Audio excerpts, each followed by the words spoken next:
আসসালামু আলাইকুম। ইসমত মিলি স্বাগত জানাচ্ছি এনটিভির মধ্যরাতের খবরে। ক্রাউন সিমেন্ট শিরোনাম দেখছিলেন, এবার পুরো খবর। লন্ডন থেকে বিএনপির ভারপ্রাপ্ত চেয়ারম্যান তারেক রহমানকে বহনকারী বিমান দেশের উদ্দেশ্যে যাত্রা শুরু করেছে।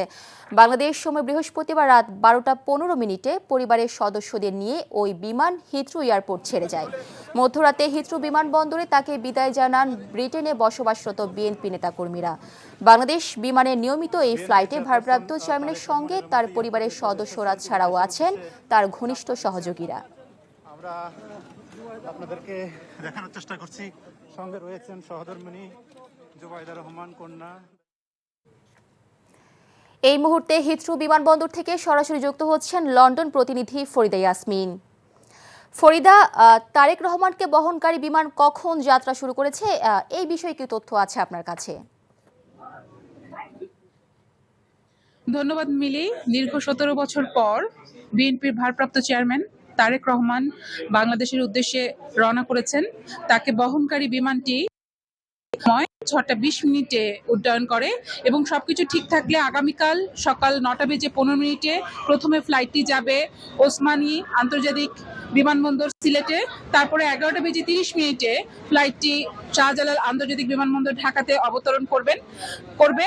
সবকিছু যদি ঠিক থাকে। আর আজকে যখন তারেক রহমান লন্ডন ছেড়ে যায় তখন কিন্তু একটা আবেগঘন পরিবেশ সৃষ্টি হয়েছিল, কারণ এখানে যে নেতাকর্মীরা আছে, দীর্ঘদিন যে নেতাকর্মীদের সাথে তিনি ছিলেন, সেই নেতাকর্মীদেরকে তিনি একা করে দিয়ে চলে যাচ্ছেন। সেজন্য নেতাকর্মীরা অনেক বেশি আবেগ আপ্লুত ছিল এবং তারা কিন্তু আবেগ আপ্লুত যতটা ছিল, তারা কিন্তু অনেক বেশি আনন্দিত যে তাদের নেতা বাংলাদেশে ফিরে যাচ্ছে। গত 16ই ডিসেম্বর একটি সর্বশেষ প্রোগ্রাম যখন বিএনপির হয়, তখন তারেক রহমান বলেছিলেন নেতাকর্মীদের যে কেউ যেন এই হিথ্রো বিমানবন্দরে এসে ভিড় না করে, যাতে করে নিরাপত্তা বিঘ্নিত হয়।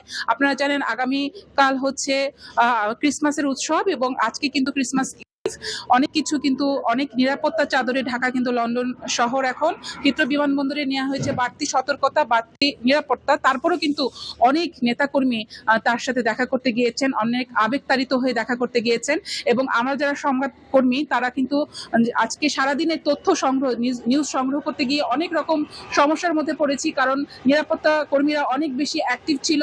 আমাদের একদমই বুম ইউজ করতে দেয়নি, আমাদের কোনো রকম ফুটেজ নিতে দেয়নি, কোনো রকম ভাবে আমাদের এয়ারপোর্টের আশেপাশে বা ভিতরে দাঁড়াতে দেয়নি। তারপরে কিন্তু আমরা নিরবিচ্ছিন্নভাবে খবর সংগ্রহ করেছি।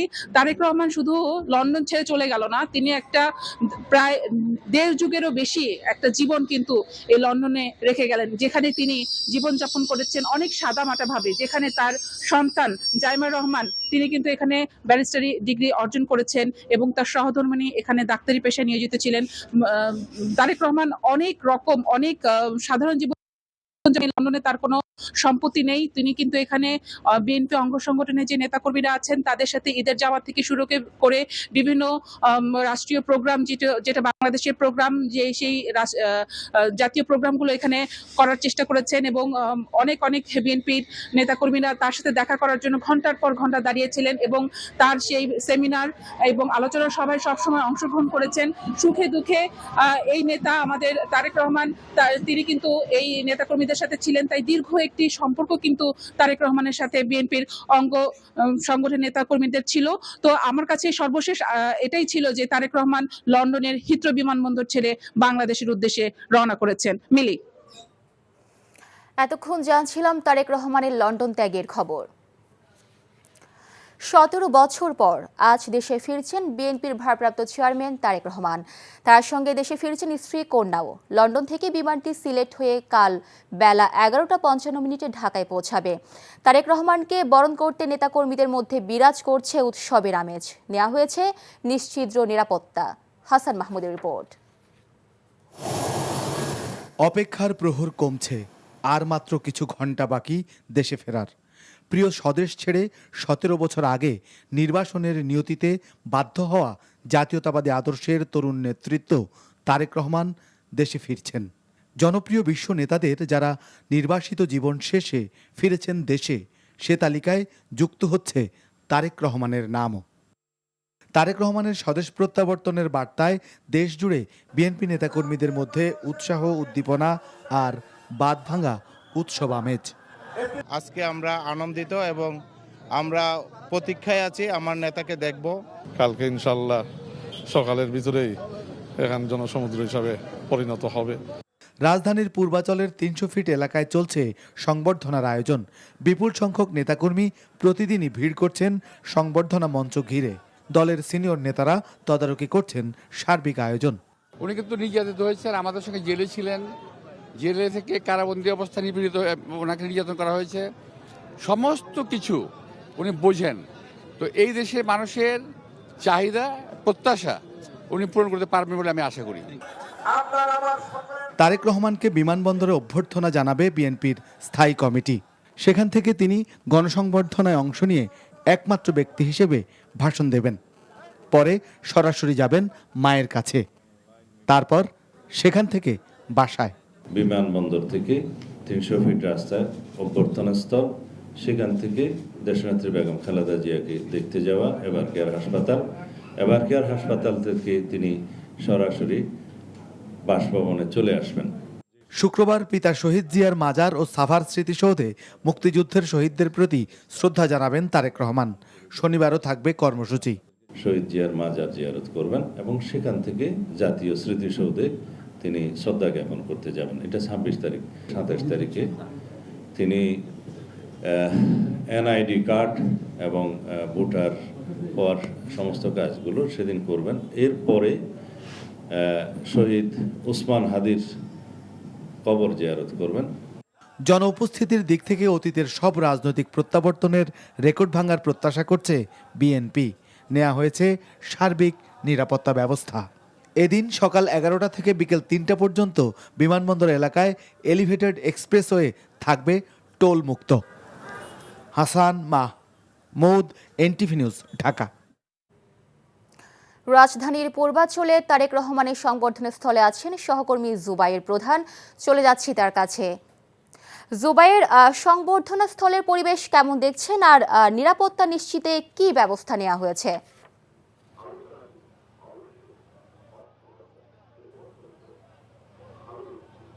মিলি, তারেক রহমান কিন্তু রাত 12টায় বাংলাদেশ সময় তিনি কিন্তু হিথ্রো বিমানবন্দর থেকে বাংলাদেশের উদ্দেশ্যে রওনা হয়েছেন এবং সিলেট হয়ে তিনি শাহজালাল আন্তর্জাতিক বিমানবন্দরে কিন্তু আসবেন।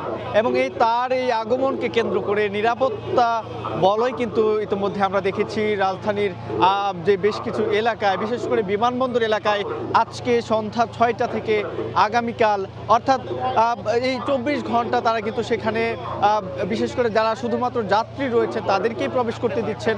সেখানেও কিন্তু নিরাপত্তার যে ব্যবস্থা সেটি আমরা দেখেছি। এই যে সমাবেশ স্থল ৩০০ ফিট, এখানে তাকে যে সংবর্ধনা দেওয়া হবে, এখানেও কিন্তু পুলিশ এবং তারা কিন্তু সিভিল ড্রেসে রয়েছেন এবং নিরাপত্তা ব্যবস্থা যেটি বিভিন্ন ধাপে ধাপে সেটি কিন্তু সাজানো হয়েছে। অর্থাৎ সব ধরনের নিরাপত্তা ব্যবস্থা কিন্তু এখানে রয়েছে। তারেক রহমান এখানে আসবেন এবং এখান থেকে এসে তিনি কিন্তু এখানে সংবর্ধনার যে সমাবেশ এটি শেষে তিনি কিন্তু রাজধানীর যে এভার কেয়ার হাসপাতাল রয়েছেন সেখানে যাবেন এবং সেটির পরে কিন্তু তার যেই গুলশানের যে বাসভবন রয়েছে ফিরোজাই, সেখানে কিন্তু তিনি যাবেন। এখানে নেতাকর্মীদের যে উপস্থিতি আমরা দেখছি যে আজকে রাজধানীতে শীত কিন্তু পড়েছে, শৈত্যপ্রবাহ চলছে। সেখানে তাদের যে উপস্থিতি, তারা যত সময় গড়াচ্ছে এখানে তাদের উপস্থিতি কিন্তু বাড়ছে এবং তারা বলছেন এই যে দীর্ঘ সময় পর 17 বছরের নির্বাসিত জীবন শেষে তিনি এই যে আজকে ঢাকায় ফিরবেন দুপুর নাগাদ, এটিকে কেন্দ্র করে তাদের মধ্যেও কিন্তু উৎসবের যে আমেজ সেটি কিন্তু তারা বলছেন। এবং সেখানে তারা বলছেন এই যে তাদের নেতা দেশে ফিরছেন, বিএনপির রাজনীতিতে নতুন করে আবারও তাদের যে তারা বলছেন যে এখনকার সময় থেকে আরও বেশি জাগরণের যে বিষয়টি সেটি কিন্তু তাদের পক্ষ থেকে আসছে। এবং আইনশৃঙ্খলা রক্ষাকারী বাহিনীর সদস্যদের আমরা দেখেছি যে বিভিন্ন জায়গায় তারা কিন্তু সেখানে কিন্তু তাদের যে নিরাপত্তা ব্যবস্থা সেটি তারা করছেন। এখানে এখন পর্যন্ত কিন্তু যান চলাচল স্বাভাবিক রয়েছে। এখানে স্বেচ্ছাসেবক টিম এবং আইনশৃঙ্খলা রক্ষাকারী বাহিনীর সদস্য যারা রয়েছেন তারা একত্রিত হয়ে এই যান চলাচল কিন্তু স্বাভাবিক রয়েছেন। তবে যত সময় গড়াচ্ছে এখানকার বিএনপি, সারা দেশ থেকে কিন্তু বিএনপির নেতাকর্মীরা এই সমাবেশস্থলে আসছেন এবং তারা যেই আজকে যেই সমাবেশ সেটি তারা কিন্তু অনেক বেশি উচ্ছ্বসিত। তারেক রহমানের এই যে স্বদেশ প্রত্যাবর্তন, রাজধানীর যে ৩০০ ফিট এলাকা রয়েছে, এই ছিল আমার কাছে সবশেষ। মিলি, জানছিলাম তারেক রহমানের সংবর্ধনার প্রস্তুতির খবর। তারেক রহমানের নিরাপত্তায় বিএনপির চাহিদা মতো সরকার সব ধরনের ব্যবস্থা গ্রহণ করছে বলে জানিয়েছেন প্রধান উপদেষ্টা প্রেস সচিব শফিকুল আলম। বুধবার বিকেলে রাজধানীর ফরেন সার্ভিস একাডেমিতে নিয়মিত ব্রিফিংয়ে গণমাধ্যম কর্মীদের প্রশ্নের জবাবে তিনি এমনটা জানিয়েছেন। আগামী নির্বাচনে কার্যক্রম নিষিদ্ধ আওয়ামী লীগের অংশ নেওয়ার সুযোগ নেই বলেও জানান তিনি। নূর হোসেনের রিপোর্ট। 17 বছর পর দেশে ফিরছেন বিএনপির ভারপ্রাপ্ত চেয়ারম্যান তারেক রহমান। দেশে তার নিরাপত্তা নিয়ে নানা ধরনের সংশয়ের কথা আলোচনায় রয়েছে। গণতান্ত্রিক মানবিক বাংলাদেশ। প্রধান উপদেষ্টার প্রেস সচিবের নিয়মিত ব্রিফিংয়ে তারেক রহমানের নিরাপত্তায় সরকারের পদক্ষেপ সম্পর্কে জানতে চান গণমাধ্যম কর্মীরা। তার বাংলাদেশে প্রত্যাবর্তনকে স্বাগত জানাই এবং তার যে প্রয়োজনীয় যে সিকিউরিটি সেটার বিষয়ে আমাদের সাথে তার যে তার পার্টির আলাপ হচ্ছে, এটা তার যতটুকু তারা চাচ্ছেন যে সমস্ত মেজার পলিটিক্যাল বিএনপির সাথে কথা বলেই সেগুলো বিষয়ে লুক আফটার করা হচ্ছে। অন্তর্ভুক্তিমূলক রাজনীতি ও রাজনৈতিক দল নিষিদ্ধের নিন্দা জানিয়ে মার্কিন আইন প্রণেতারা প্রধান উপদেষ্টাকে চিঠি পাঠিয়েছেন। এমন খবরের বিষয়ে দৃষ্টি আকর্ষণ করা হলে শফিকুল আলম বলেন, এ বিষয়ে তিনি অবহিত নন। এই চিঠিটা আমি অন্তত দেখি নাই, আমি এই বিষয়ে জানি না, অ্যাওয়ার না। বাট আওয়ামী লীগের বিষয়ে আমাদের সরকারের অবস্থান স্পষ্ট যে আওয়ামী লীগের যেহেতু আওয়ামী লীগের অ্যাক্টিভিটিস ব্যান্ড আছে এবং আওয়ামী লীগের ইলেকশন কমিশন আওয়ামী লীগের পার্টি হিসেবে রেজিস্ট্রেশন স্ক্র্যাপ করেছে, বাদ দিয়েছে, তো সেই জন্য আওয়ামী লীগ এই ইলেকশনে পার্টিসিপেট করতে পারবে না। এদিকে বুধবার উপদেষ্টা পরিষদের বৈঠকে বাংলাদেশ টেলিযোগাযোগ সংশোধন অধ্যাদেশ চূড়ান্ত অনুমোদন দেওয়া হয়েছে বলেও জানান প্রধান উপদেষ্টার প্রেস সচিব। অধ্যাদেশে কোনো অবস্থাতেই ইন্টারনেট বন্ধ না করার বিধান রাখা হয়েছে। এছাড়া বৈঠকে 2025-26 অর্থবছরের সংশোধিত বাজেট অনুমোদিত হয়েছে বলেও জানান শফিকুল আলম। নূর হোসেন, এনটিভি নিউজ, ঢাকা। সম্ভাব্য প্রার্থীদের নির্বাচনী আচরণবিধি লঙ্ঘনে ব্যবস্থা নিতে নির্বাচন কমিশনের প্রতি আহ্বান জানিয়েছে জামায়াতে ইসলামী ও জাতীয় নাগরিক পার্টি এনসিপি। রাজধানীর আগারগাঁওয়ে নির্বাচন ভবনে দলগুলো দাবি জানায়, সুবিধা কার্ড ও সমাবেশের মাধ্যমে আচরণবিধি লঙ্ঘিত হলে কমিশনকে ব্যবস্থা নিতে হবে। ইসি সচিব জানান, 6 দিন সময় বাড়িয়ে 31 ডিসেম্বর পর্যন্ত ভোটার নিবন্ধনের সুযোগ পাবেন প্রবাসীরা। নিয়ামুল আজিজ সাদিকের রিপোর্ট। নির্বাচন কমিশনের নির্দেশনা সত্ত্বেও পোস্টার ব্যানার সরেনি রাজধানীর বিভিন্ন এলাকায়। এ কারণে সবার জন্য সমান সুযোগ দেওয়ার দাবি নিয়ে নির্বাচন ভবনে যান এনসিপি নেতারা। তারা বলেন, নিরাপত্তা নিয়ে ইসির আশ্বাসে সন্তুষ্ট। সকল দলের প্রার্থীদের ক্ষেত্রে যাতে নিরাপত্তা নিশ্চিত করা হয়। আপনারা দেখেছেন এই যে নির্বাচন কমিশনের চারিদিকে কর্ডন তৈরি করা হয়েছে ক্যান্টনমেন্টের মতন, কিন্তু যারা প্রার্থী রয়েছে অন্যান্য জায়গায় যে রাজনৈতিক অফিসগুলো রয়েছে সেখানে পর্যাপ্ত নিরাপত্তা নাই। আমরা নির্বাচন কমিশনের অনেকগুলো আশঙ্কা আমরা দেখতে পেয়েছি, সেগুলো বিষয়ে আমরা ওনাদেরকে সতর্ক করেছি, অ্যালার্ট করেছি, যাতে ওনারা ওই বিষয়গুলো মানিয়ে সুন্দরভাবে ইলেকশনটা আয়োজন করতে সক্ষম হয়। দুপুরে জামায়াতের একটি প্রতিনিধি দলও যায় ভোটের মাঠে নিরপেক্ষ পরিবেশের দাবিতে। কার্ড দেওয়ার প্রতিশ্রুতি সহ নির্বাচনী আচরণবিধি লঙ্ঘনের অভিযোগ করেন তারা। একটা বড় দলের পক্ষ থেকে কার্ড বিতরণ হচ্ছে, 50 কোটি কার্ড দেওয়া হবে, প্রত্যেকে এত হাজার করে দেওয়া হবে, এত লক্ষ পুরুষ এত লক্ষ মহিলা দেখতেছেন, আপনাদের মাধ্যমে তো আমরা দেখতে পাচ্ছি। তো এই সমস্ত বিষয় নিয়ে আমরা তাদেরকে বলেছি যে আপনারা এগুলো একটু আল্লাহর রাস্তায় দেখেন, খোঁজখবর রাখেন, প্রয়োজনীয় ব্যবস্থা গ্রহণ করেন। পরে সচিব জানান, রিটার্নিং কর্মকর্তার আচরণবিধি লঙ্ঘনের বিষয়ে দেখবেন। যারা নিবন্ধন প্রক্রিয়ায় এখনো অংশগ্রহণ করেননি তারা অনুগ্রহ করে 31 ডিসেম্বর 2025 তারিখের মধ্যে নিবন্ধন সম্পন্ন করবেন। বাংলাদেশ ব্যাংকে অনুরোধ করেছি তফসিল ব্যাংকগুলোকে খোলা রাখতে, সবাই আচরণবিধি মেনে চলবে, এটাই আমাদের উদ্দেশ্য হওয়া উচিত। সেটা রিটার্নিং অফিসার দেখবেন। তিনি জানান, আগামী শনিবার মনোনয়নপত্র দাখিলের সুবিধার্থে তফসিলি ব্যাংকগুলো খোলা রাখার বিষয়ে নির্দেশনা দেয়া হয়েছে। Niyamul Aziz Sadek, NTV news, Dhaka. যুগপৎ আন্দোলনে শরিকদের জন্য নির্বাচন আসন ছেড়ে দিয়েছে বিএনপি। বিএনপি চেয়ারপারসনের গুলশান কার্যালয়ে আনুষ্ঠানিকভাবে এসব আসন ঘোষণা দেন দলের মহাসচিব মির্জা ফখরুল ইসলাম আলমগীর। ঢাকা 12 আসনে পূর্ব ঘোষিত প্রার্থী সাইফুল আলম নীরবের আসনটি বিএনপি ছেড়েছে বিপ্লবী ওয়ার্কার্স পার্টির সাধারণ সম্পাদক সাইফুল হকের জন্য। বগুড়া 2 থেকে নাগরিক ঐক্যের সভাপতি মাহমুদুর রহমান মান্না, ব্রাহ্মণবাড়িয়া 6 থেকে গণসংহতি আন্দোলনের প্রধান সমন্বয়কারী জুনায়েদ সাকি, পটুয়াখালী 3 আসনে গণ অধিকার পরিষদের সভাপতি নুরুল হক নূরের নাম ঘোষণা করা হয়েছে। এছাড়া ঝিনাইদহ 4 থেকে রাশেদ খান, ঢাকা 13 থেকে ববি হাজ্জাজ, পিরোজপুর 1 থেকে মোস্তফা জামান হায়দার এবং নড়াইল 2 আসনে ফরিদুজ্জামান ফরহাদকে আসন ছেড়ে দেওয়া হয়। বিএনপিতে গ্রহণ করে নিচ্ছি এবং আশা করছি যে তার এই যোগদান ঘরের ছেলে ঘরে ফিরে আসার মতো বিএনপিকে আরো শক্তিশালী করবে। যারা যোগ দিয়েছেন তারা বিএনপির প্রতীকে ধানের শীষে করবেন, তারা তাদের প্রতীক নিয়ে নির্বাচন করে সিদ্ধান্ত নিয়েছেন।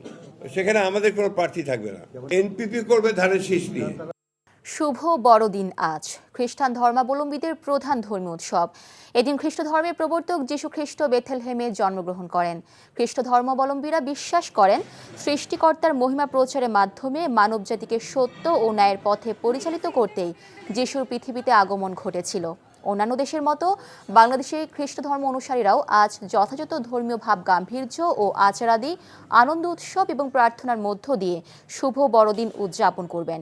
এই উপলক্ষে রাজধানী ঢাকা সহ সারা দেশে খ্রিস্টান ধর্মাবলম্বীদের ধর্মীয় প্রতিষ্ঠান গির্জাগুলোকে সাজানো হয়েছে নতুন আঙ্গিকে। অন্তর্বর্তী সরকারের স্বরাষ্ট্র মন্ত্রণালয়ের বিশেষ সহকারী খোদা বক্স চৌধুরী পদত্যাগ করেছেন। বুধবার রাতে মন্ত্রিপরিষদ সচিব ডক্টর শেখ আব্দুর রশিদ স্বাক্ষরিত এক প্রজ্ঞাপনের মাধ্যমে এ তথ্য জানানো হয়েছে। এতে বলা হয়, অন্তর্বর্তীকালীন সরকারের স্বরাষ্ট্র মন্ত্রণালয়ের প্রতিমন্ত্রী পদমর্যাদার নির্বাহী ক্ষমতা অনুশীলনের দায়িত্বপ্রাপ্ত বিশেষ সহকারী খোদা বক্স চৌধুরী পদত্যাগপত্র রাষ্ট্রপতি কর্তৃক গৃহীত হয়েছে। এ পদত্যাগ অবিলম্বে কার্যকর হবে বলেও প্রজ্ঞাপনে উল্লেখ করা হয়। এর আগে গত 20 ডিসেম্বর স্বরাষ্ট্র উপদেষ্টা লেফটেন্যান্ট জেনারেল জাহাঙ্গীর আলম চৌধুরী ও প্রধান উপদেষ্টার বিশেষ সহকারী খোদা বক্স চৌধুরীকে 24 ঘন্টার আলটিমেটাম দেয় ইনকিলাব মঞ্চ। গত 1.5 বছরে দেশে নতুন চাঁদাবাজদের ট্রেলার হয়েছে। নির্বাচনের পর পুরো ফিল্ম জনগণ দেখতে পাবে বলে মন্তব্য করেছেন এনসিপির দক্ষিণাঞ্চলের মুখ্য সংগঠক হাসনাত আব্দুল্লাহ। বিকেলে ইনকিলাব মঞ্চের মুখপাত্র শহীদ শরীফ উসমান হাদিকে নৃশংসভাবে হত্যার প্রতিবাদে ফেনীতে শোক ও সংহতির সমাবেশে তিনি একথা বলেন।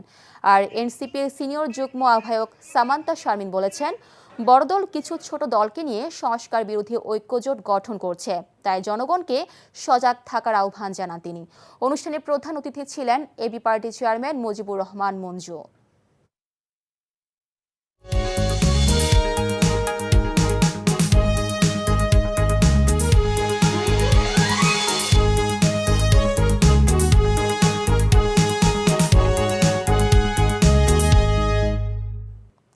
নাসির সিনটেক্স গ্রুপ নির্বাচন পথে পথে।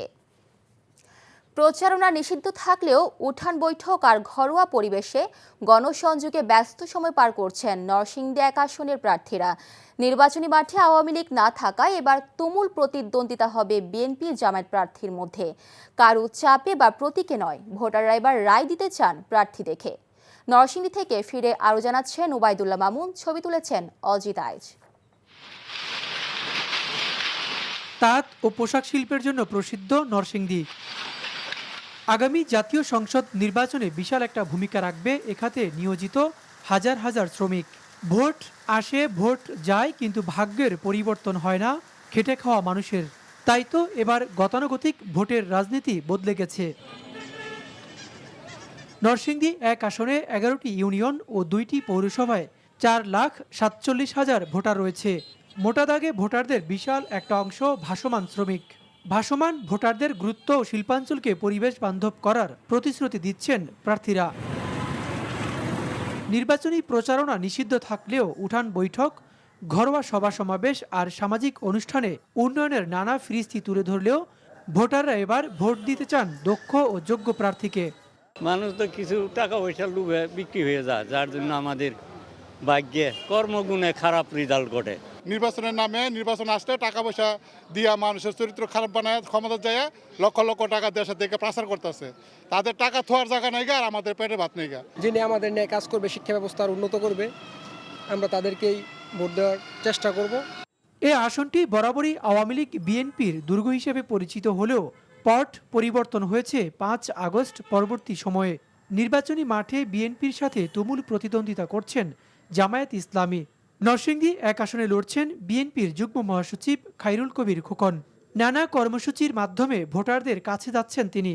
একটি বিশ্ববিদ্যালয় করা, হাসপাতাল করা এবং মানুষের মানে বিশেষ করে যে মাদক মুক্ত একটি সমাজ ব্যবস্থা করা, সন্ত্রাস মুক্ত সমাজ প্রতিষ্ঠা করা, মানুষের যে মৌলিক চাহিদাগুলো আর কি, এখানে যেন মানুষেরা যেন স্বাভাবিকভাবে তাদের যে সাংবিধানিক অধিকার, তাদের যে মৌলিক অধিকারগুলো সেগুলো যেন নিশ্চিত করতে পারে। চাঁদাবাজ, সন্ত্রাসমুক্ত, ইনসাফ ও কল্যাণমূলক নরসিংদী গড়ার পরিকল্পনার কথা বলছেন জামায়াত প্রার্থী। আধুনিক স্মার্ট নগর সহ ৭ দফা দাবি নিয়ে মাঠে এনসিপি। সরকার পরিবর্তন হয়েছে কিন্তু মানুষের ভাগ্যের কোনো পরিবর্তন হয়নি।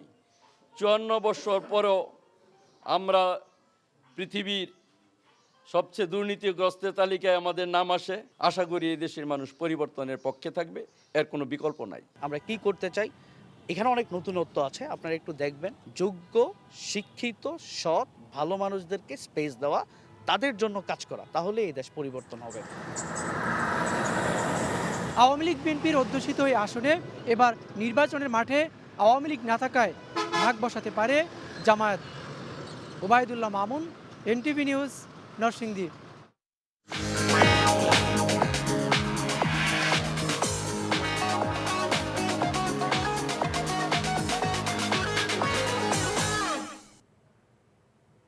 মার্কেন্টাইল ব্যাংক অর্থনীতির খবর।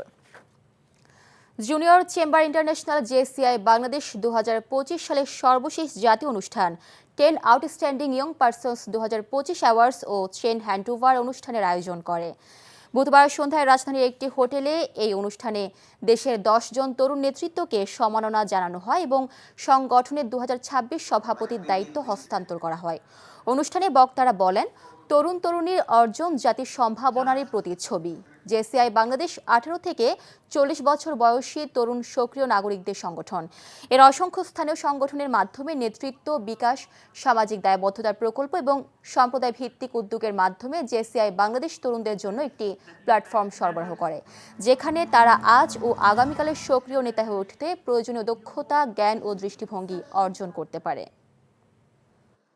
প্রতি বছরের নাই এই বছরও আমরা টয় অফ বলি এটাকে, 10 আউটস্ট্যান্ডিং ইয়াং পারসন অ্যাওয়ার্ড। বিভিন্ন সমাজের বিভিন্ন স্তরে যেসব ইন্ডাস্ট্রি আছে সেই সব ইন্ডাস্ট্রিতে যারা স্ব ইন্ডাস্ট্রিতে ভালো অবদান রেখেছে তরুণদের মধ্যে, তাদেরকে আমরা স্বীকৃতিস্বরূপ এই অ্যাওয়ার্ডটা প্রদান করে থাকি।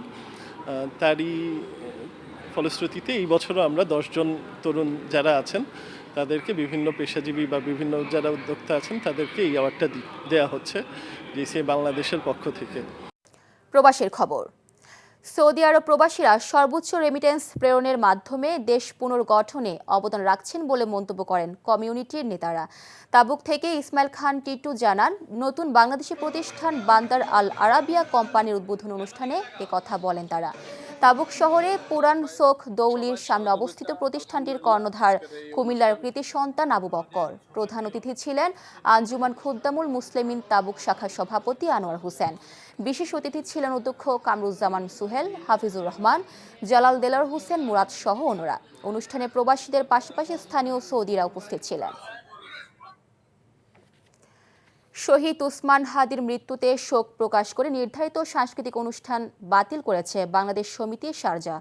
আমিরাত থেকে মামুনুর রশিদ জানান, মহান বিজয় দিবস উপলক্ষে নির্ধারিত সাংস্কৃতিক অনুষ্ঠান বাতিল করে আলোচনা সভার আয়োজন করা হয়। প্রধান অতিথি ছিলেন দুবাইয়ের কনসাল জেনারেল মোহাম্মদ রাশিদুজ্জামান। সংগঠনের সাধারণ সম্পাদক প্রকৌশলী করিমুল হকের সঞ্চালনায় সভাপতিত্ব করেন MA বাশার।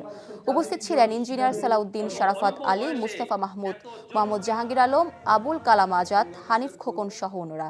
এছাড়া পোস্টাল ব্যালটের মাধ্যমে ভোট দেওয়ার জন্য প্রবাসীদের অনুরোধ জানান বক্তারা।